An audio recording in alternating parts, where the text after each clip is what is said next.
Welcome to my channel set tax சேனலுக்கு உங்களை அன்புடன் வரவேற்கிறேன். இன்னைய வீடியோ செலவை குறைச்சி பணத்தை சேமிக்கிறதுக்கான ஆல்டர்னேட்டிவ் கான்செப்ட் ஐடியாஸ் தான் ஃப்ரெண்ட்ஸ் இந்த வீடியோவில் பார்க்க போகிறோம். இதோட பார்ட் 1 வீடியோ ஆல்ரெடி நான் போட்டிருக்கேன். ஸோ அந்த வீடியோ பார்க்காதவங்க மறக்காமல் அந்த பார்ட் 1 வீடியோவோட லிங்க்கை நான் டிஸ்கிரிப்ஷன் பாக்ஸில் தரேன். மறக்காமல் அதை பார்த்துட்டு அதுக்கப்புறம் இங்கே வாங்க. அதில் கிட்டத்தட்ட ஒரு 7 ஐடியாஸ் சொல்லியிருப்பேன். ஸோ நம்ம எப்படி எல்லாமே பணத்தை சேமிக்கிறதுக்கு என்னென்ன முயற்சிகள் எடுக்கணுமோ அதெல்லாமே எடுக்கணும். அப்போ தான் நம்மளால் அதிகமாக பணத்தை சேமிக்க முடியும். ஒரு செலவு செய்ய வேண்டிய கட்டாயம், ஆனால் அந்த செலவை செஞ்சால் பணம் அதிகமாக செலவாகும் அப்படிங்கிற பட்சத்தில் அந்த தேவையை நம்ம நிறைவேற்றிக்கிறதுக்கு வேறு என்ன ஆல்டர்னேட் ஐடியா இருக்குது. ஸோ குறைஞ்ச செலவில் வேறு என்னென்ன ஆல்டர்னேட் ஐடியா செஞ்சு அந்த விஷயத்தை நம்ம அடைஞ்சிடலாம் அப்படிங்கிறத தான் ஆல்டர்னேட் கான்செப்ட் ஐடியாஸில் பார்த்துட்ருக்கோம். பார்ட் 1ல் நிறைய விஷயம் டிஸ்கிரைப் பண்ணியிருக்கேன். இப்போ அதில் டிஸ்கஸ் பண்ணாத விஷயங்களை நான் இப்போ பார்ட் 2 வீடியோவில் சொல்கிறேன். வாங்க இப்போ நம்ம வீடியோக்குள்ளே போகலாம். ஸோ இன்றைக்கி நம்ம பார்க்க போகிற ஃபஸ்ட்டு விஷயம் மட்டன். ஸோ நம்ம சம்பாதிக்கிறதே வயிறார சாப்பிட்றதுக்கு, ருசியாக சாப்பிட்றதுக்கு பிரதானமான ஒரு காரணம். நம்ம எங்களோட தமிழையா கேட்பார், நான் +2ல் எதுக்காக நம்ம சம்பாதிக்கிறோன்னா சுவையாக சாப்பிட்ணும். ஏன்னா சாப்பாடு தான் ஃபஸ்ட்டு பிரதானமான ஒரு மனுஷனுக்கு தேவை அப்படின்னு சொல்லுவார். என் மைண்ட்லேயே இருக்கும். ஸோ இப்போ நம்ம எக்ஸாம்பிள் நான்வெஜ் பிரியர்கள் அதிகம்.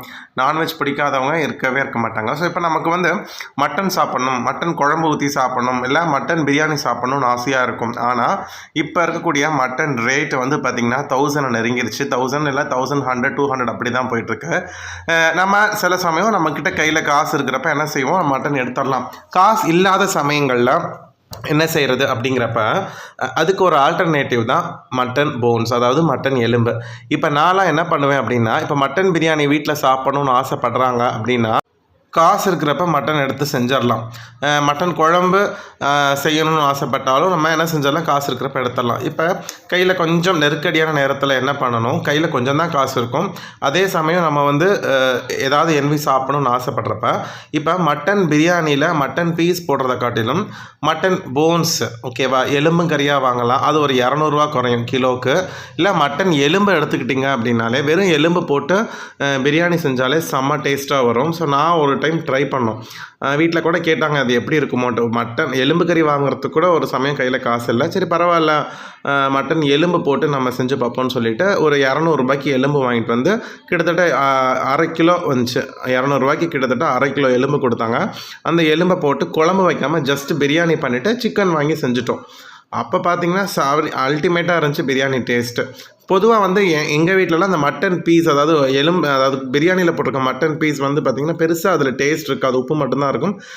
எங்களுக்கு பெருசாக அதை காட்டிலும் பிரியாணி டேஸ்ட் அவ்வளோதான். அந்த ரைஸில் அந்த பிரியாணி டேஸ்ட் வரணும், அரோமா வரணும், அப்படி தான் எதிர்பார்ப்போம். அப்படிங்கிறப்ப எங்களுக்கு அது ஓகேவாக இருந்துச்சு. அதே மாதிரி மட்டன் குழம்பு வைக்க முடியாத சமயத்தில் எலும்பு குழம்பு வாங்கி என்ன செஞ்சுருவோம், வச்சுடுவோம். ஒரு 100 ரூபா 150 ரூபா 200 ரூபாய்க்கு எலும்பு வாங்கி, அது பார்த்திங்கன்னா எலும்பு நல்லா ஸ்ட்ரென்த் அப்படின்னு சொல்லுவாங்க. எலும்பு குழம்பு வச்சுட்டு ஒரு ஊறுகாவோ இல்லை ஒரு அப்பளமோ வறுத்துட்டு டக்குன்னு அன்றைக்கி வேலையை முடிச்சிடலாம். ஸோ செம்ம டேஸ்ட்டாக இருக்கும். ஓரளவுக்கு நம்ம மட்டன் குழம்பு சாப்பிட்ட ஒரு ஃபீலிங் வரும். இது மாதிரி நம்ம என்ன செஞ்சுக்கலாம், ஆல்டர்னேட் பண்ணிக்கலாம். ஸோ இது ஒரு விதமான ஆல்டர்னேட் ஃபார் ஃபுட் பர்பஸ்க்கு. ரெண்டாவது விஷயம் இப்போ நம்ம நிறைய ஆடைகள் வச்சுருப்போம், நம்மளோட ட்ரெஸ் இருக்கும். இப்போ நல்லா யூஸ் பண்ணிகிட்ருக்க ட்ரெஸ் அதாவது இப்போ நம்ம வெளியில் போட்டுட்டு போகிற மாதிரி ட்ரெஸ் கொஞ்சம் பழசாக இருக்கும், ஃபேடாக இருக்கும், அப்படி இல்லைன்னா கொஞ்சம் பத்தாம மாதிரி போயிருக்கும். ஸோ அந்த மாதிரி ட்ரெஸ் எல்லாம் என்ன பண்ணலாம் அப்படின்னா, நம்ம வீட்டுக்கு ரஃப்யூஸாக போடுறதுக்கு வச்சுக்கலாம். இப்போ ரஃப்யூஸுக்குன்னு ஒரு செலவு பண்ணி காசை போட்டு ஒரு டிஷர்ட்டு ட்ராக் ஷூட்டோ வாங்குறதுக்கு பதிலாக நம்ம ஏற்கனவே நம்ம யூஸ் பண்ணிட்டு இருந்த நல்ல ட்ரெஸ்ஸு பழசாகிருச்சு இல்லை ஃபேடாகிடுச்சுன்னா அதை நம்ம என்ன செஞ்சுக்கலாம், வீட்டில் போட்டுக்கலாம். இப்போ பசங்களுக்கெலாம் பாப்பாக்கெலாம் பார்த்திங்கன்னா ஒரு கவுன் வச்சுருப்போம். அதாவது ஒரு சிம்பிள் கவுன் இருக்கும். அந்த சிம்பிள் கவுன் உயரம் பத்தாமல் போயிருக்கும். ஸோ அப்போ கால் வரைக்கும் இருக்கிற கவுன் இடுப்புக்கிட்ட தான் வரும். ஸோ அந்த மாதிரி கவுனை நாங்கள் என்ன பண்ணுவோம்னா, பாப்பாக்கு போட்டுட்டு கீழே ஒரு பேண்ட்டை சும்மா ரஃப்யூஸ் பேண்ட்டை போட்டுட்டு மேலே டாப்ஸ்க்கு பதிலாக அந்த கவுனை டாப்ஸ் மாதிரி என்ன செஞ்சுருவோம், லைட்டாக ஒரு தச்சுட்டு அதை யூஸ் பண்ணிக்க ஆரம்பிச்சிருவோம். அப்போ பார்த்திங்கன்னா வீட்டுக்கு போடுறதுக்கு அது போதும், வீட்டுக்குள்ளே தானே இருக்கும். அப்படிங்கிறப்ப அது போதுமானதாக இருக்கும். ஸோ அதை நம்ம வேஸ்ட் பண்ணுறதுக்கு பதிலாக என்ன செஞ்சுக்கலாம், நல்லா யூஸ் பண்ணிட்டு இருக்கக்கூடிய ஆடைகள் பழசாகினதை நம்ம வீட்டுக்கு யூஸ் பண்ணுறதுக்கு போடுறதுக்கு, அதை வீட்டுக்கு ரஃப்பாக அடிக்கிறதுக்கு நம்ம பயன்படுத்திக்கலாம்.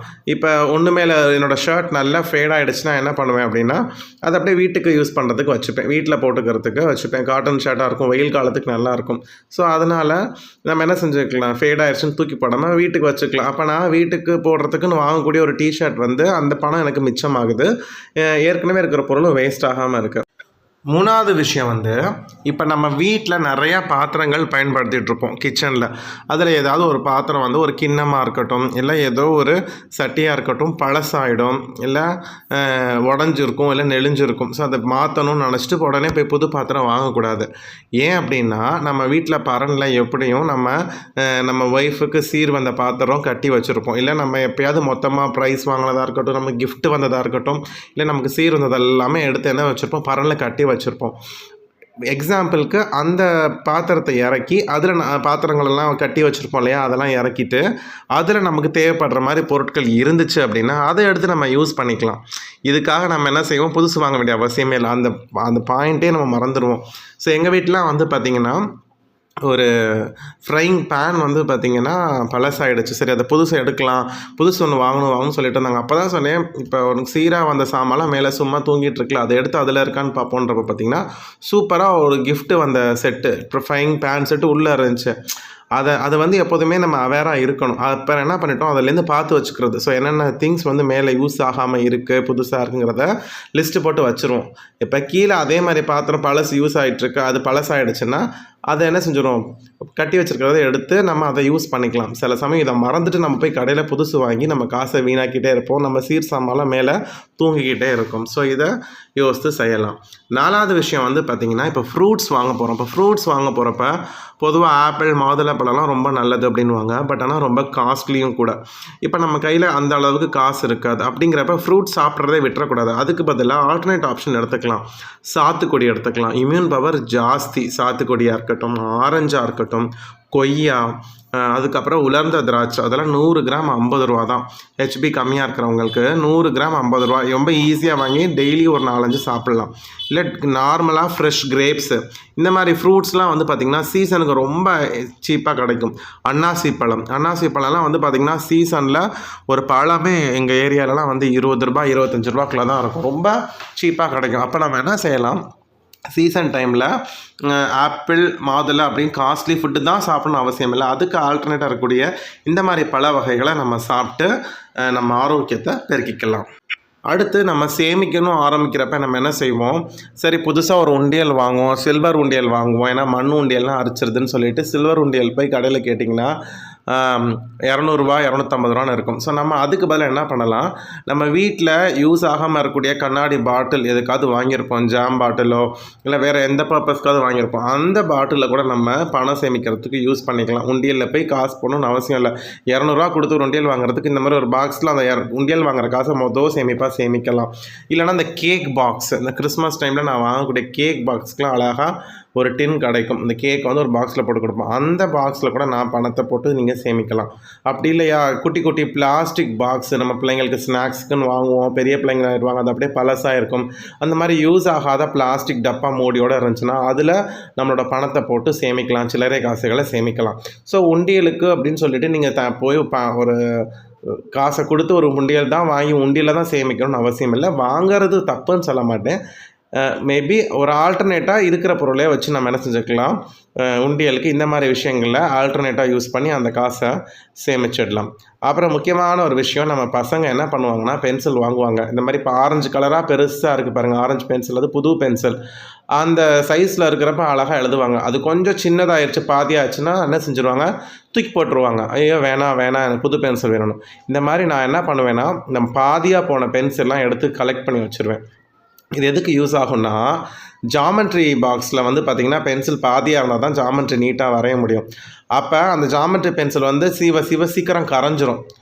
ஒரு 2 சம் போட்டாலே சிவ கரைஞ்சிரும். அப்போ புது பென்சிலை வாங்கி உடச்சி வேஸ்ட் பண்ணிட்டு இருக்கணும். அப்போ என்ன பண்ணலாம், இந்த மாதிரி சின்ன சின்ன பென்சில்களை நிறைய பாதியில் யூஸ் பண்ணுறாங்க, பாதி சைஸ்க்கு வந்து பசங்க தூக்கி போட்டுறாங்கன்னா அதை கலெக்ட் பண்ணி ஒரு பாக்ஸில் வச்சுருங்க. உங்கள் பசங்களுக்கு இந்த மாதிரி ஜாமெட்ரி நடத்துகிறப்ப அந்த கிளாஸஸ் வரப்போ அவங்களுக்கு நீங்கள் கொடுத்துக்கலாம். ஸோ புது பென்சிலை வாங்கி உடைக்காமல் இதை நீங்கள் கேம்பஸில் வச்சு யூஸ் பண்ணிக்கலாம். ஏன்னா ஜாமெட்ரி பாக்ஸில் இருக்க பென்சில் சீக்கிரம் கரைஞ்சிரும். ஸோ அதுக்கு ஆல்டர்னேட்டாக இதை யூஸ் பண்ணிக்கலாம். ஸோ இந்த வீடியோ உங்களுக்கு பிடிச்சிருக்கும் நம்புகிறேன். இந்த வீடியோ உங்களுக்கு பிடிச்சிருந்துச்சுன்னா மறக்காமல் இந்த வீடியோ உங்கள் ஃப்ரெண்ட்ஸ்க்கு ஷேர் பண்ணுங்கள். இந்த வீடியோ பற்றின கமெண்ட் பாக்ஸில் சொல்லுங்கள் ஃப்ரெண்ட்ஸ். இது வரைக்கும் நம்ம சேனலை சப்ஸ்கிரைப் பண்ணாமல் பார்த்துட்டு இருந்தீங்கன்னா சப்ஸ்கிரைப் பண்ணுங்கள். அடுத்த வீடியோவில் உங்கள் எல்லாரையும் பார்க்குறேன். Bye friends.